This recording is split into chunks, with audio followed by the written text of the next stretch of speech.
answer him, Zik. He said, let us forget our differences and come together and collect this independence from white men. Ahmadu Bello told him, Zik, let us solve our differences first. Okay, world-renowned novelist Chinua Achebe has come out to say that the Igbos were the one that solicited for one Nigeria initially. That the northern group, led by the Saduna, that is Ahmadu Bello and Awolowo of the Oduduwa, were the one that even opposed one Nigeria. But initially, the Igbos were the one that solicited for one Nigeria, followed in the footsteps of the Igbos. Do you think that Nigeria should have been more better than the way it is currently? I am Mr. Kmarajani Oko condemn in this Republic of Biafra, live by Nnamdikanu and East POB government of Biafra. Long live Republic of Biafra, long live Nnamdikanu. You see, Chinua Achebe, well-known novelist, let me say from Nigeria, and well-known novelists all over the world. You know much about Biafra. You participate in cause of Biafra on behalf of Biafra. You know the truth. You know the truth of Nigeria. He was one of the learned people in Nigeria before independence. And what he said is reality. No two ways about it. The then Eastern Nigerian, including the then Midwest of Nigerian, love one Nigerian more than the North and the West. They believe in one Nigeria and nothing but one Nigeria to them. You see,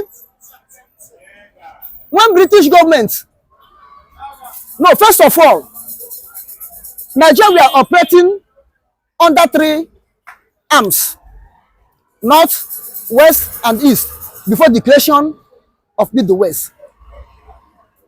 Now, Biafra produce palm products and timbers. Midwest produce timbers. West produce cocoa and cola. North produce rice and skin, cotton and groundnut. Then when they look at it, Zik call the whole party, let us bring our resources one and make it federal resources. They said no. I will say no. Ahmadu Bello said no. Because they feel that they are producing more agricultural products more than the East. They drag. They say no. But when oil was located in Biafra in 1936, in Eastern region as of that time, 1936, by Dutch.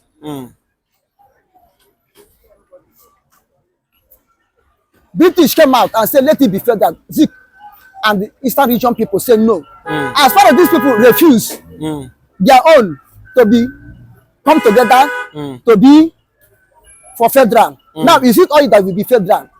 British persuaded that it must surely be federal. It must surely be federal. They succumb. Zik agree. You see how one Nigeria started division. Then NCNC supposed to be national party because they feel that after the death of Herbert Macaulay, Zik took over. Zik was the secretary of NCNC. Zik started from NCNC National Youth.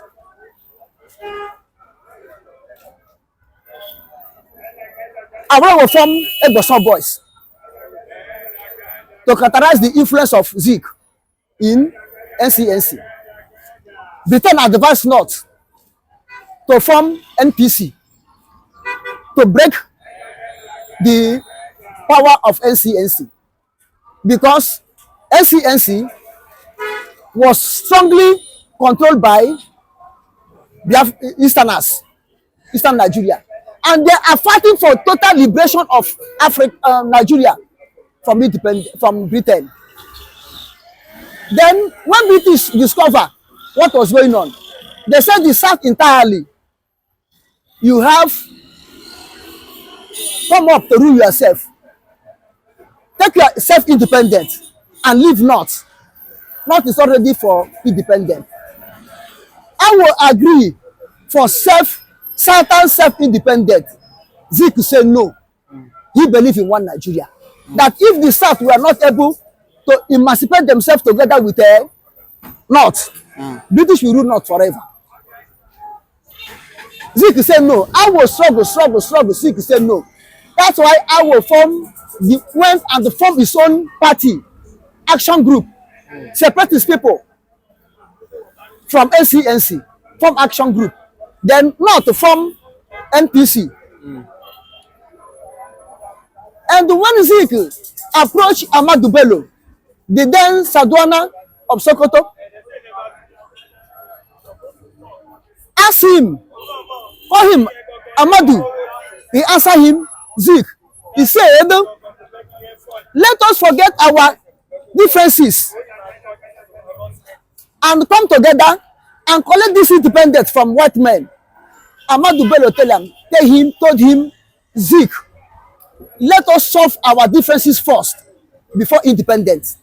Because if we don't solve our differences first before independence and took this independence, the differences will continue as it is today. Zik said no. He believed in one Nigeria. Then Ahmadu Bello told him, you can go with your independence. Go with whatever you like. But we are not interested for independence. We don't need independence. Because they are not matured to rule themselves. Unless the South will wait for the next 15 years, but that time not may be able to reach to govern themselves before independence. This is what Ahmadu Bello told Zik already. I will have formed his action group. You will know that it was the Easterners, the Igbos that digging the grave, they are falling into it now. They are the ones that dig the grave, they are falling into it now.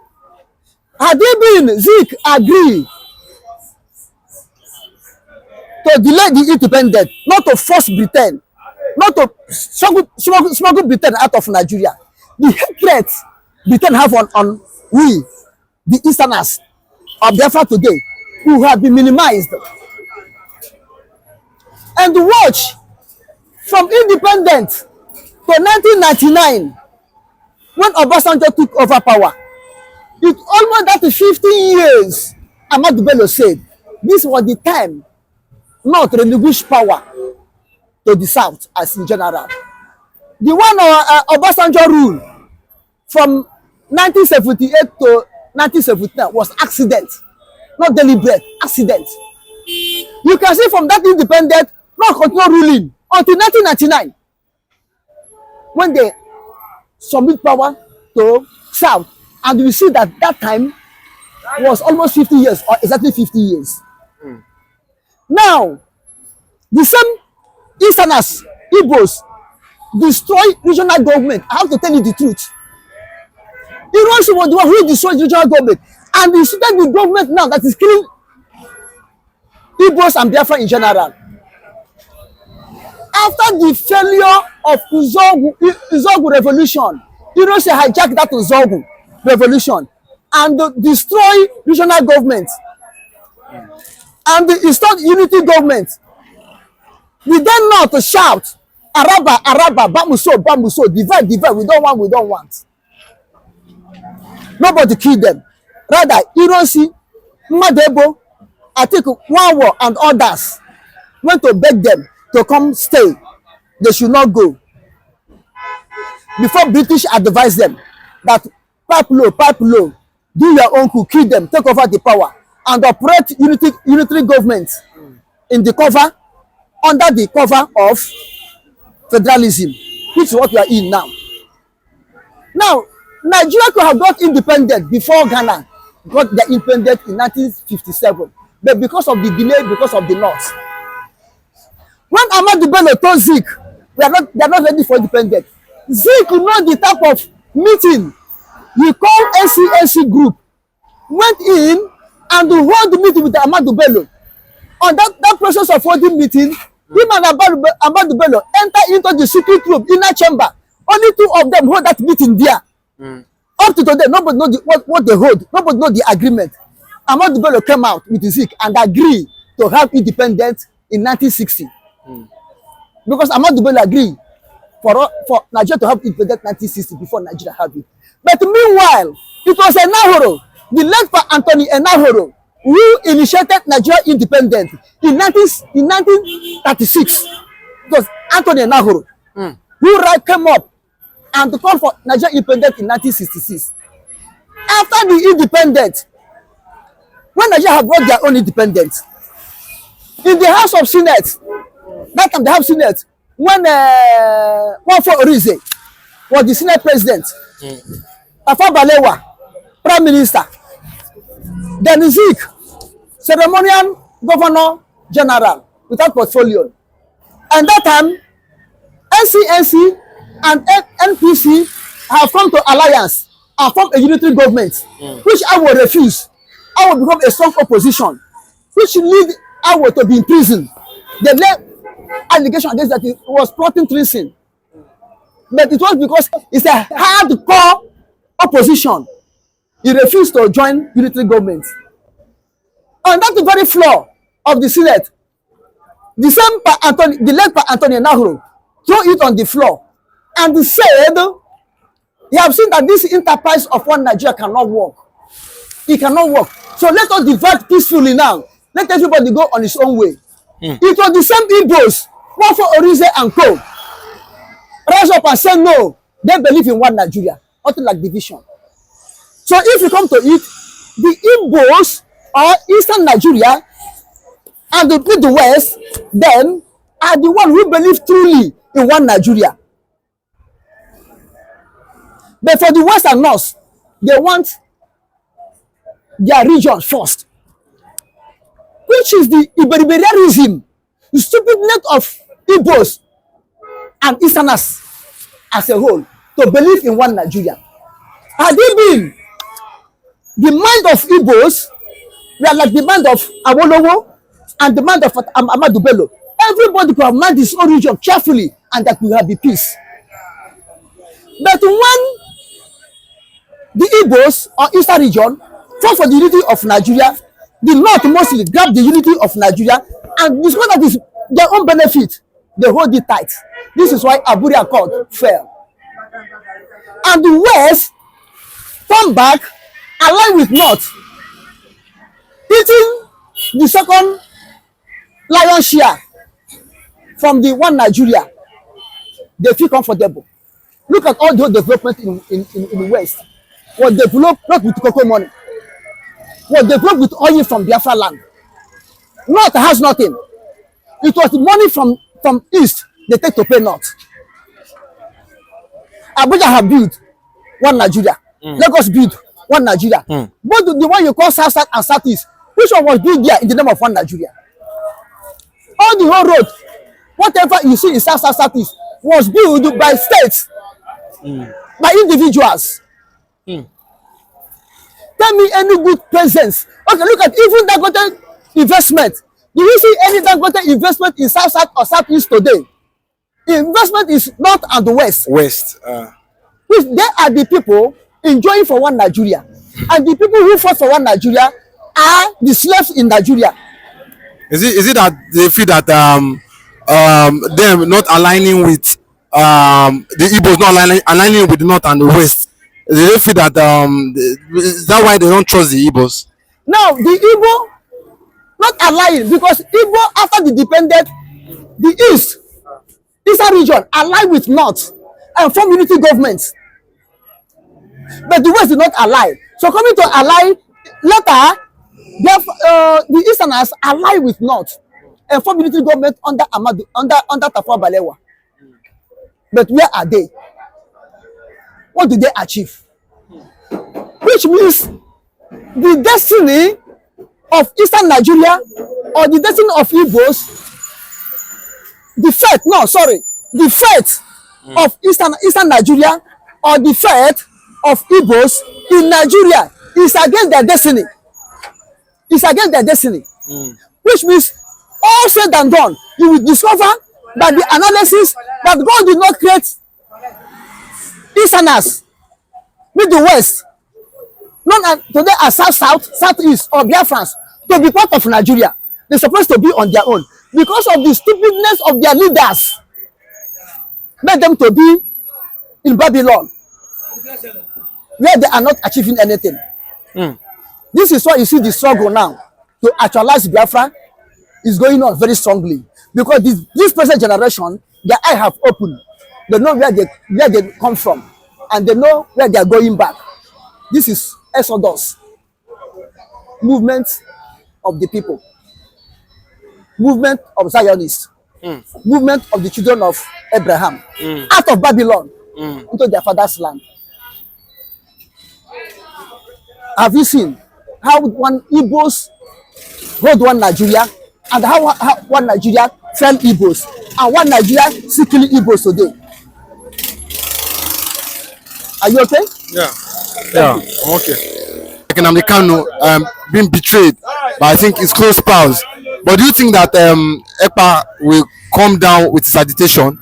No, EPA will never succumb to Tinubu's system of buying people into believing him.